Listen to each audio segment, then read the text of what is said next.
2. Good Monday morning. Happy Mondays with Mark. I'm back. Guess who's back?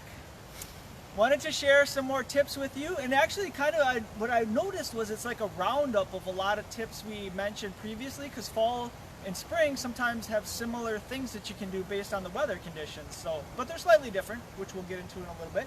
But one thing you could do is turf grass renovation.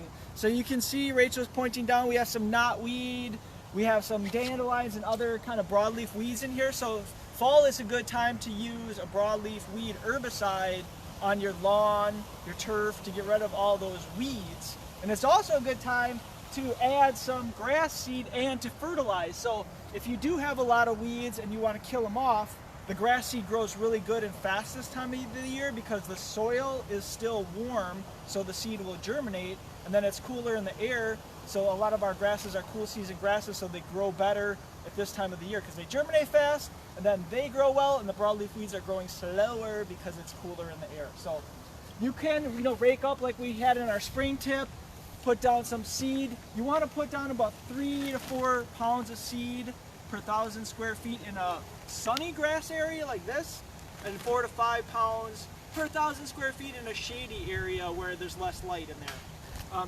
So that's one thing you can do, is the turf renovation. And then it's another good thing to do is to fertilize like this time of the year and even into October. And you want to put down about 1 pound of nitrogen per 1,000 square feet. Sometimes it's good to use a slow release fertilizer because that'll slowly break down, and then it'll be there in the springtime for your grass to green up faster and grow faster in the springtime. So this is actually like the best time to fertilize, is actually in the fall, to get your grass ready to grow in the spring fast and outcompete weeds and things like that. So good things to do for turf. A lot of work you can do on your turf because you're still mowing it. You're eventually getting leaves off of it, and you can cut those and mow those in place actually. So that's one thing to do. Think about your turf grass. Another thing that I was looking around here, and I was seeing this black fungus on our Rudbeckia leaves. So another thing to do is kind of go around and evaluate your plants. And if you have, these plants always get that. One of the issues with them is because our turf grass gets irrigated here, they stay a little moister. You want to have good airflow through your plants. You want to keep moisture off the leaves, because remember, that sets up the right environment for a disease to set up on a susceptible host plant. So this particular Rudbeckia is susceptible. So one thing we might want to do is look for a resistant cultivar and replace these. But the thing we could do now with all of our diseased foliage from the Rudbeckia, or apple scab on apple leaves, cedar apple rust, I found a leaf of that somewhere in my golf cart here. I found some kind of dead diseased magnolia branches, and the zinnia is, get rid of that stuff so that those disease organisms aren't around for next year. So you kind of have to, your compost pile isn't going to be warm enough to kill that stuff, so you need to either burn it or bury it in the ground or dispose of it kind of like in your garbage bag. So that's kind of a big job, because look at all that diseased foliage. That would be a project. That's why thinking about the long term with a disease-resistant cultivar is the best long-term solution.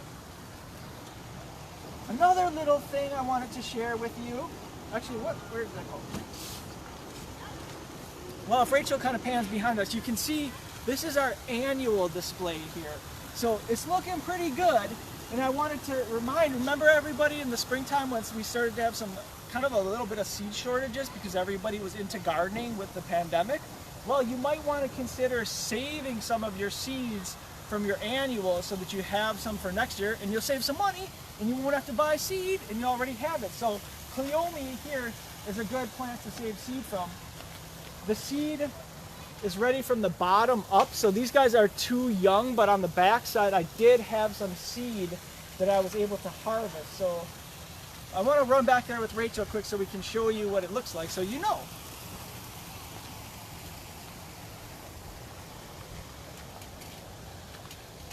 Yeah, here's where it is. You can see it's kind of funky because here's like the remains of the seed pod, but this is, what it starts to look like when it's ready to harvest. It's kind of dried out the lower parts of it, and these guys might be pretty good. So it's actually really easy to harvest. It just starts falling apart, and you can collect that and save that, and then you'll have it for next year. And some of these self-seeding annuals, we like to just kind of throw them there for the next year. I know that I'm going to have some white cleomes coming through here. The other thing to think about for annuals is adding some fall interest to, especially say your containers. We like to build the interest in here at Green Bay Botanical Garden into our annual design so we don't have to go through all the work in the fall of switching it out. So we have this purple fountain grass already in our display, so that already gives us some fall interest. But you could go to your local garden center, get some of this Pennisetum, rubrum, purple fountain grass, get some Rudbeckias, asters, kale, mums, all those things that we think about as fall crops, and pull out some of your bedraggled annuals from your container planting and add some of that fall interest. That's kind of a cool little job to do, and it gives you a chance to add some spice back into your annual planting for these last weeks that we have of our growing season. So Mark, when you're going to a garden center or a local nursery, they'll mark what's an annual and what's a perennial, correct? Yes, usually that is the case. Sometimes though, like asters, and Rudbeckias can be grown almost both ways, so you might treat it as an annual even though it's a perennial in a container. Sometimes you do that, but a lot of the annual Rudbeckias that you grow are in a fall container are annuals, because there's annuals and perennial Rudbeckias, so it can get a little confusing. But sometimes the perennials are sold as annuals for a fall container, but typically it's just the annuals, and yes, they will be labeled of what they are. So we're going to squeak back over here.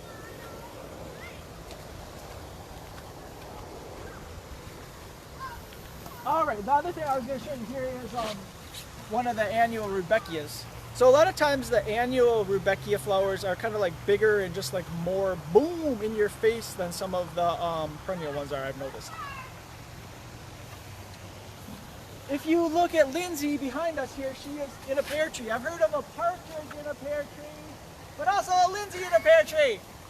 So she is harvesting the pears there because we learned the pears ripen from the inside out. So you can harvest them now and then they'll ripen off the tree. So it's a good idea to do now, and we're doing it because a lot of them are on the branches and they're weighing those branches down and breaking them off actually as the fruit gets more mature and takes in more water. And also when they fall, there's a ton of yellow jackets that go on those things, so we're kind of doing it to deter those guys too. So, and we're going to donate some of it with the Spiro to Paul's Pantry, so cool thing there. The other things that are starting to get ready are apples. I mean, these guys aren't quite ready yet because when I took it off, I actually broke the spur off, and that's one sign that it's not quite ready to harvest yet. But just, start monitoring your apples for harvest, or go to a local apple place that's open so you can go harvest your own. That's what I'm planning on doing this upcoming weekend if possible. Another kind of fruit veggie related thing is down in that patch that we were at before. We're going to harvest the rest of our herbs, our annual herbs like basil here, and give like one final harvest of them before it gets too cold, because sometimes they get nicked back by a cold frost, which for us in Green Bay happens around kind of October 5th-ish, usually, typically. So we want to get that before it's totally gone and we can't use it at all.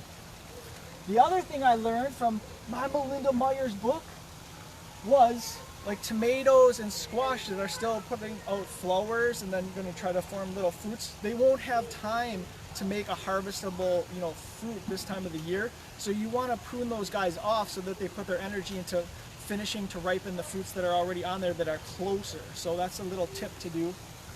And another thing is some of these crops that we started back in the day that are cool season crops that take a long time to mature, like 100 days or whatever, are ready to harvest now. So we have our Brussels sprouts that Aspiro is going to be taking off and bringing to Paul's Pantry today. So that's kind of cool to see the Brussels sprout on the stem. All right, another thing that I almost forgot about because it's in catalog form. But remember when we were talking about taking pictures of your gardens in the springtime so that you knew where your gaps were for buying your spring bulbs? Well, guess what? It's the time to buy the spring bulbs now. So Color Blends, one of our great suppliers here, they have all kinds of blends. And this is kind of a different idea too I had, is like a lot of early spring blooming bulbs, people are kind of skimpy in their yards, so that's something to think about is some of these small miscellaneous bulbs. They're really easy to plant. Those are the ones you can like dig the hole and just throw a handful of them in there. And then also this year... So, yeah. What examples of the early spring blooming bulbs would we order and plant for next year? Okay, yeah, that's why I put this picture here. This is like a winter aconite. Crocuses are ones too, but a lot of animals love crocuses, so we don't plant many of those here. This is the little pushkinia, remember? Vladimir Putin's favorite bulb. The Scilla, that guy is like an early spring bloomer. And some of these smaller ones you can actually put in your lawn and then let your lawn grow up before you cut them down. There are some really small daffodils, like miniature daffodils, and species tulips that you can kind of do. But that's where we have our no-mow grass mix, where we kind of do that kind of thing out there. But like some of those small little guys like that. Also winter snowdrops. Winter aconite, that's this guy. But snowdrops are another one, galanthus. That's a nice one. And sometimes they tell you in the catalog too, you know which ones they are. But I was also going to point out in the catalog, this guy here, the drumsticks allium, we planted like literally 9,000 of those in our grand garden, and people were really going gaga about those things this summertime. So alliums are another cool bulb to plant that you plant now in the fall, and they kind of bloom in the early summer, you know, like after the tulips and things. So just remember some of those guys that you plant now in the springtime plant them in the fall for the spring. But there are other companies, right? So I don't want to just be only color blends, but this company here has some really cool guys that we've bought from in the past. And one place that has a lot of interesting, unique, and different bulbs are Brent and Becky's bulbs. And Brent Keith has talked, you know, in Wisconsin many times, including to the Green Bay Master Gardeners. So anyway, just remember, now is the time to buy these guys, and then you'll plant them kind of a little bit in the beginning-ish of October. But you want to get them because sometimes they're already sold out of certain ones. Okay, that's the bulbs. Then remember, trees, shrubs, and perennials, you still do have a little time to plant those because same thing, you know, that we talked about with the grass. The soil is warm, so they'll root in fast, and then it's cool in the air, so they won't grow so fast, so they'll have their energy into the root growth to get established. So there are certain things that take a while, you know, but you can still do that. You can still do it. So one thing, remember, again, back in the day, we talked about checking the plant for good roots, and that's especially now, especially if you have like a bargain section of a store. You know, don't buy something that looks like all browned and dying above, because you know it's just going to start out bad and always be bad. But make sure you take a look at the roots, right? Find those nice, good, white, healthy roots. Look for some funky things like this spilled wine Weigelia. Thinking about planting that outside our concession building. Huh? Goes with the times. Or full speed ahead for our Navy friends out there, anchors away. This little arborvitae, it's a hedge, full speed ahead. I like the funny named plant. So, you know, you can still look for those guys. Conifers especially a good time to plant them now because of those conditions. So that's another good tip. And then in closing, just remember to enjoy your garden. You still have some time to go out there, enjoy it. Things are kind of going downhill, but remember to celebrate senescence, celebrate like back behind us here, the things that are kind of starting to go downhill into the fall season, but that's beauty in its own right. Don't forget to smell the roses. Sophie's Rose, David Austin, it's got a nice fragrance, a little faint, but still there, still there. So remember, check out Green Bay Botanical Gardens website, gbbg.org. Check out our Facebook for more tips and enjoy your fall garden.